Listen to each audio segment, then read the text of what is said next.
Olá pessoal, bem-vindos a mais um vídeo sobre ressonância magnética nuclear.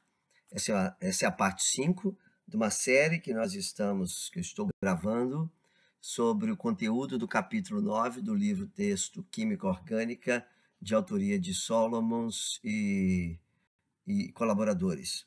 Esses slides foram criados pelo professor William Tan e Dr. Philip Chang, e eles são detentores do copyright. Eu fiz a tradução e a gravação desse conteúdo para vocês. Agradecemos ao Grupo GEM pela autorização para a utilização desse material para as nossas aulas durante o período de ensino remoto, e esclarecemos que o material é de uso restrito e sem qualquer fins de comercialização, reprodução, para qualquer outro fim.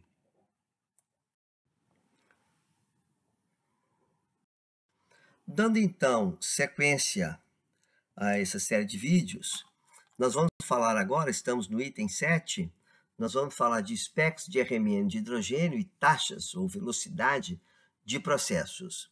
É importante eu destacar nesse momento, tá, que esses vídeos têm como objetivo te auxiliar no estudo. É importante que você leia o conteúdo do capítulo 9 da 12ª edição. Esse conteúdo eu estou gravando, se refere à 12ª edição do livro. As outras edições não são muito diferentes, mas é importante que você saiba disso, tá? Você deve ler o conteúdo dos livros, estudar, realizar, fazer os exercícios, tá? Esse vídeo tem apenas uma função de te apoiar nesse momento, tá? Então, continuando, conforme o nosso autor, o Solomons e colaboradores, descrevem de uma forma simplificada no livro, tá? Que é o seguinte: você deve pensar na ressonância magnética como uma câmara, com uma velocidade de obturação lenta.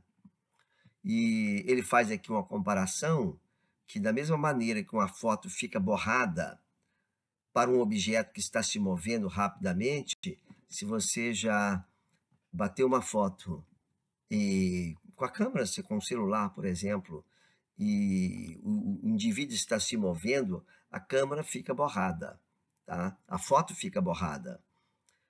Se ainda não fez, pode fazer esse experimento. O espectro de RMN de um processo molecular rápido também fica borrado, entre aspas, aí. E o equivalente a esse borrado é que o sinal ficará alargado, tá?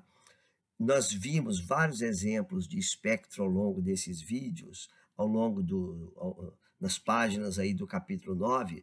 Se você observar, os sinais são bem agudos, bem estreitos, mas em determinadas situações o sinal pode ficar alargado. E exemplos de processos rápidos que alargam os sinais nos espectros de RMN, nós podemos citar dois, que é a troca química de próton e mudanças conformacionais. Nós ilustraremos, então, nesse vídeo, esses dois processos que são muito comuns e que resultam nesse alargamento dos sinais, que eventualmente dificulta, e vamos falar também da maneira como fazer para minimizar esses processos. Observe esse espectro do etanol. Tá? Você tem um grupo CH3, um grupo CH2 e um grupo OH. Nós discutimos em vídeos anteriores, dentro do conteúdo deste mesmo capítulo, que você já deve ter estudado, tá? Que, por exemplo, esse grupo CH3, ele tem 2 hidrogênios vizinhos.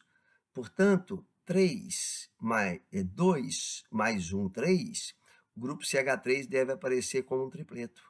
Aí você observa aqui que o sinal do grupo metila é esse que aparece em torno de 1,2, como um tripleto. O grupo CH2, ele tem os 3 vizinhos, 3 mais 1, 4, quarteto. O CH2, como ele está ligado ao oxigênio diretamente, o sinal dos hidrogênios os hidrogênios estão mais desblindados. Então, o sinal correspondente aparece maior deslocamento químico. Chamo sempre a atenção para que vocês, ao assistir esse vídeo, ao lerem, estudarem no capítulo lá do livro, ficarem observando não apenas o assunto que está sendo discutido, estamos discutindo aqui desacoplamento de spin, mas mais uma vez você observa que os hidrogênios ligados em carbono, que está ligado ao elemento eletronegativo, aparece, nesse caso, quando o elemento é o oxigênio, entre 3,5 e 4. Então, esse aqui deveria parecer um quarteto por conta de que ele tem 3 vizinhos, mas ele tem um vizinho aqui do lado. Então, ele tem 4 vizinhos. Se esse acoplamento deste hidrogênio, que está ligado ao oxigênio, com o CH2, fosse igual ao CH2 acoplado com o CH3, você teria 4 vizinhos, né? Com o mesmo acoplamento, você teria um quinteto. Não, você tem um quarteto. E esse OH tem 2 vizinhos. 2 mais 1, 3. Esse sinal deveria aparecer como um tripleto, mas não, ele aparece como um simpleto. Esse espectro aqui foi feito em cloroforme deuterado. Tá? Geralmente, quando o espectro é feito em cloroforme deuterado, ocorre uma troca rápida entre os hidrogênios das moléculas e alarga o sinal e faz com que o acoplamento spin-spin não ocorra, de modo que o espectro fica simplificado. Você observando aqui, você vê isso. Esse OH tem 2 vizinhos, mas o sinal aparece um pouco largo e aparece como um simpleto, enquanto o CH2 aparece como um quarteto. Tá? Então está lá o tripleto, que eu já comentei, e aqui você vê o simpleto e o quarteto. Tá? Então, normalmente, como eu falei, você não observa, o acoplamento não ocorre, então os sinais não são desdobrados, não são divididos em função desse acoplamento, que nesse caso, entre OH e CH2, não é observado. Os hidrogênios, então, ligados a átomos eletronegativos, como oxigênio, como o nitrogênio também, com pares de elétrons isolados ou não ligantes, podem sofrer uma troca química rápida. Esses prótons, ditos trocáveis, podem ser transferidos rapidamente de uma molécula para outra.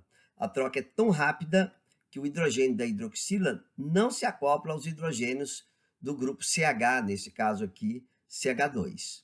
Vamos ilustrar isso com mais detalhes. Observa aqui 3 moléculas de etanol, uma destacada em vermelho, uma em azul e uma em preto. Quando você mistura, se tivesse como você marcar esses hidrogênios ligados aos átomos de oxigênio, se tivesse como marcar igual nós marcamos com cores aqui, após um determinado tempo, você teria o hidrogênio saiu da molécula preta, foi para a vermelha, o da azul foi para a preta, o da vermelha foi para azul, e essa troca fica acontecendo constantemente. Tá? Isso porque existe um equilíbrio, né? Esse OH ele é bastante ionizável, assim como, se vocês se recordam dos fundamentos de química, quando estudaram, você deve se lembrar do equilíbrio H2O dando equilíbrio, né? Se você tiver NH2O em equilíbrio com H3O mais OH-, tá? Ou H2O em equilíbrio com H mais OH-. Tá? Então, existe um equilíbrio, parte desse hidrogênio, uma fração pequena, ela está ionizada na forma de H+, e depois ele se religa a qualquer outra das moléculas. Essa troca muito rápida, ela causa o desacoplamento spin-spin. Então, como eu disse, aquele espectro foi feito em clorofórmio. Clorofórmio, ele sempre tem clorofórmio deuterado, que é um solvente muito usado na ressonância magnética nuclear. Ele tem uma certa instabilidade, se decompõe um pouco, e geralmente as amostras usadas em laboratório, elas estão ligeiramente ácidas, a pH abaixo de 7, e isso acelera essa troca. E com essa troca rápida, não ocorre o acoplamento spin-spin, ou seja, essa troca rápida causa um desacoplamento de spin. O desacoplamento de spin é observado nos espectros de RMN de álcoois, de aminas e de ácidos carboxílicos. E os sinais de hidrogênio de NH e OH normalmente são largos e não desdobrados. São sinais que nós denominamos geralmente de um simpleto largo. Tá? Dificilmente se observará um sinal desses grupos desdobrado. Pode ocorrer sim. No caso do etanol, por exemplo, se você realizar o espectro na presença num solvente como dimetil sulfóxido, você poderá sim observar os desdobramentos.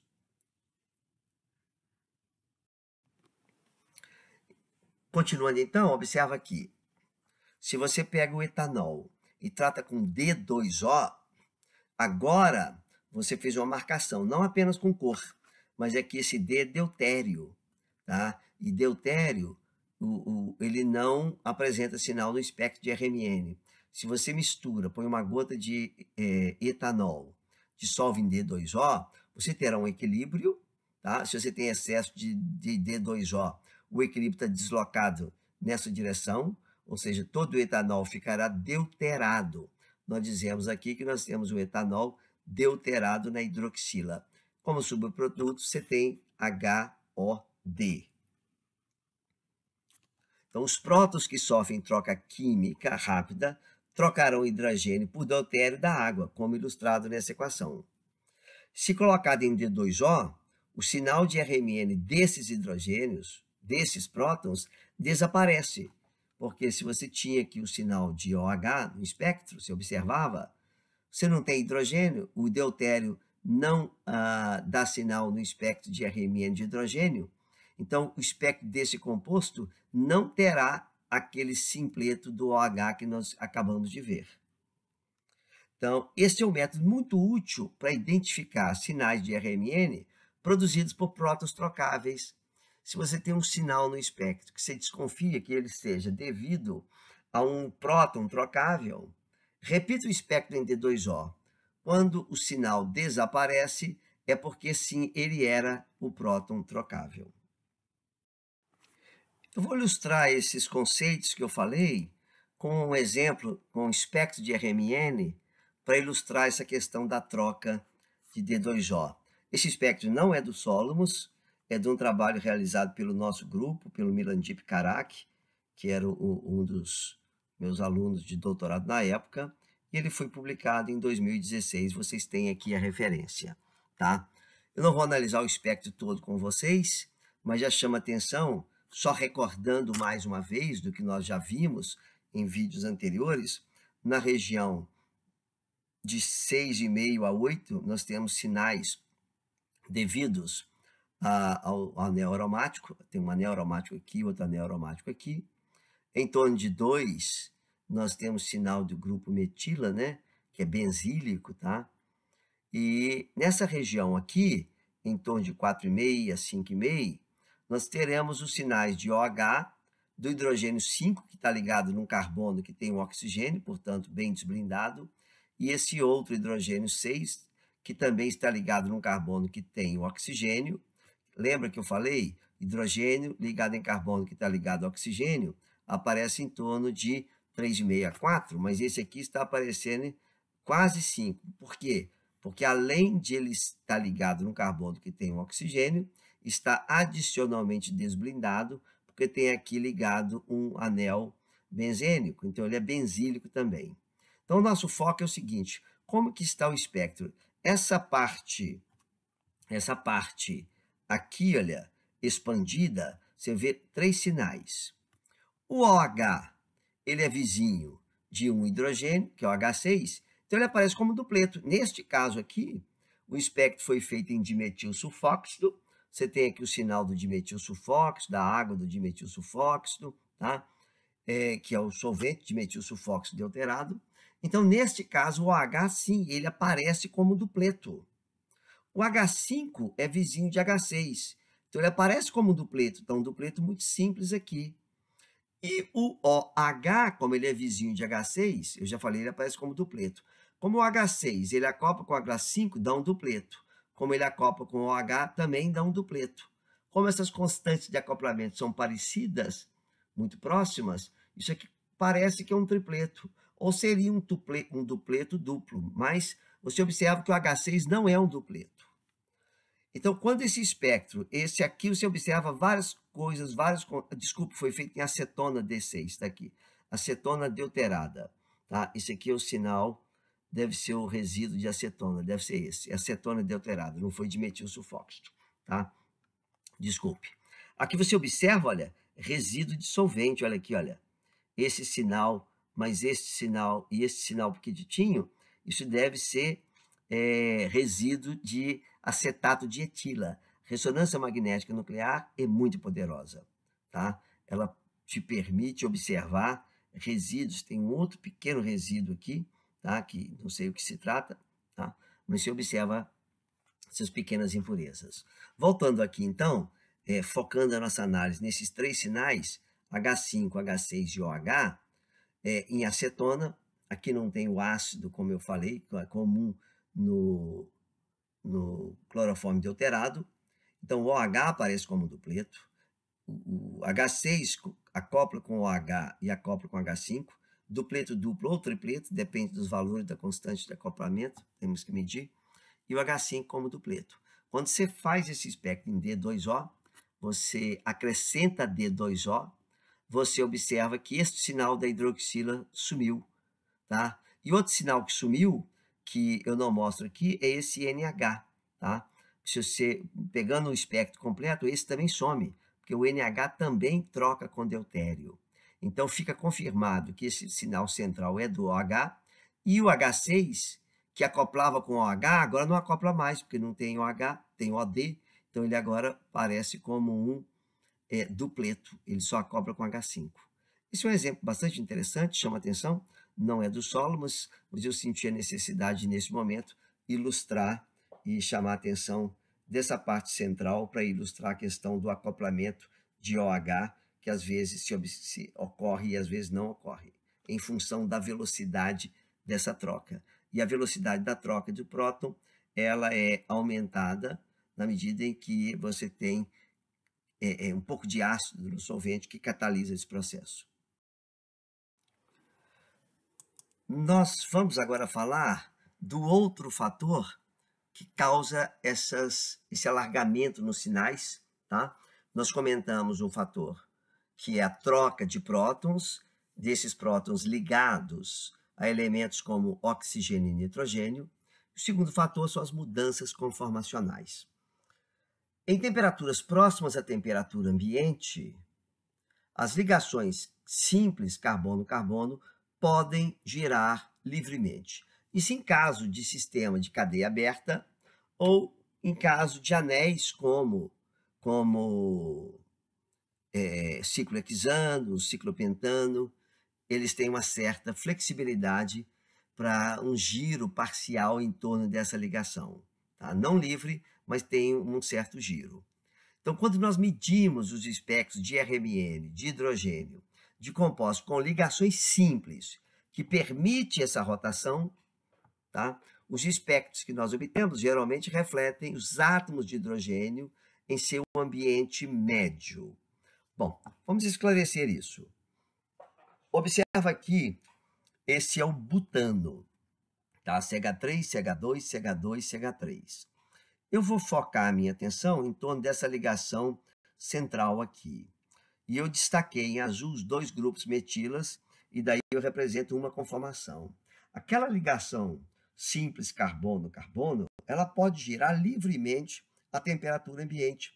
A quantidade de energia para que esse giro ocorra é muito baixa, poucos quilojoules, e de modo que essa rotação é livre, tá? E eu represento aqui, colocando um giro aqui de 120 graus nessa direção, olha, girando aquele grupo de trás, o da frente eu fixei, CH3 continua na mesma posição, mas aqui eu giro nessa direção, esse CH3 vem parar aqui onde está esse hidrogênio, tá? Só que isso gira livremente, tá?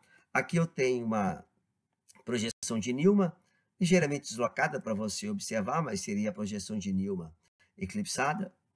E aqui a projeção de Newman. Você vê que os hidrogênios aqui, eles estão eclipsados com hidrogênios.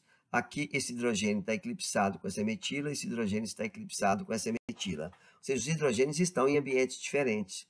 Mas por conta de que essa rotação é livre, você não observa distinção entre esses grupos CH2.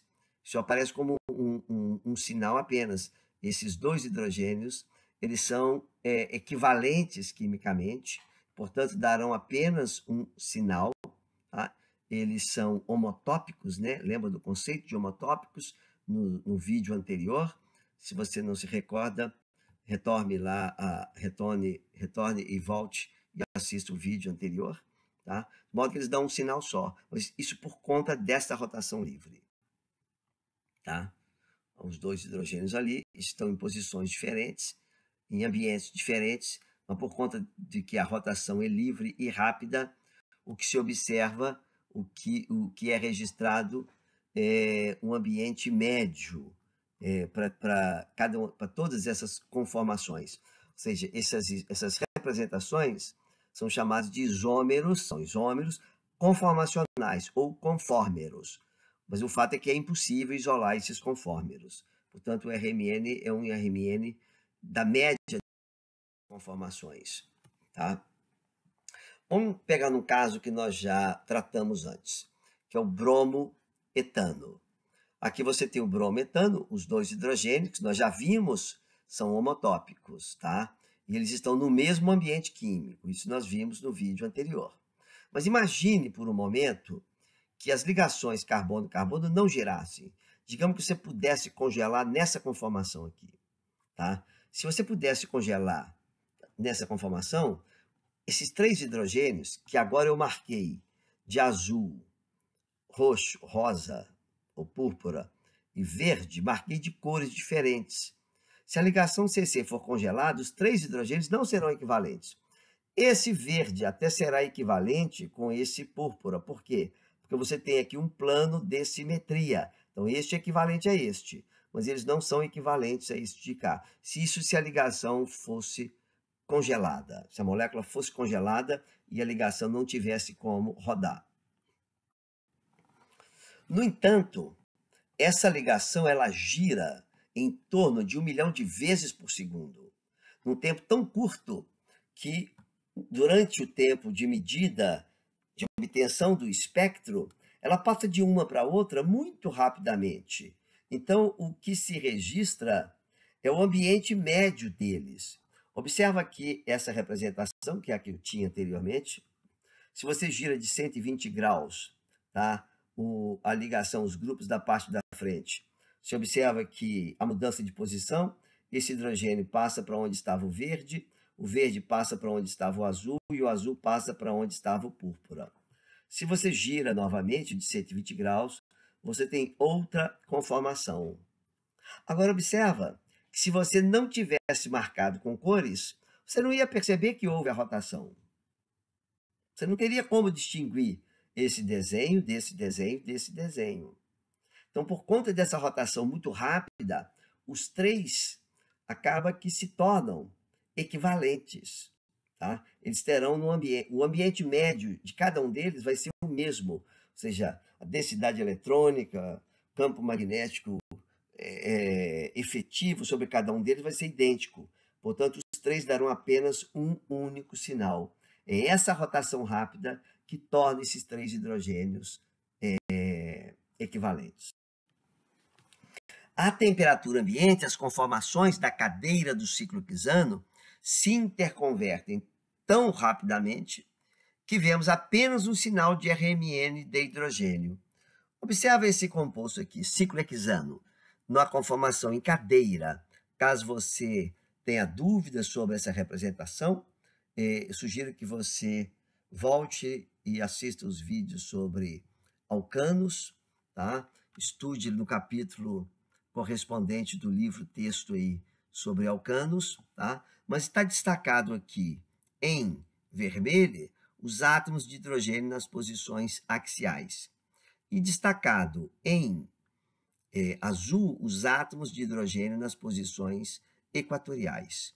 Essa molécula tem vários elementos de simetria, tem um plano de simetria que passa nessa posição, tem outro plano de simetria que corta essa molécula ao meio, passando por aqui e naquele lá, de modo que todos os átomos de hidrogênio vermelhos são quimicamente equivalentes. devido a vários elementos de simetria que essa molécula tem.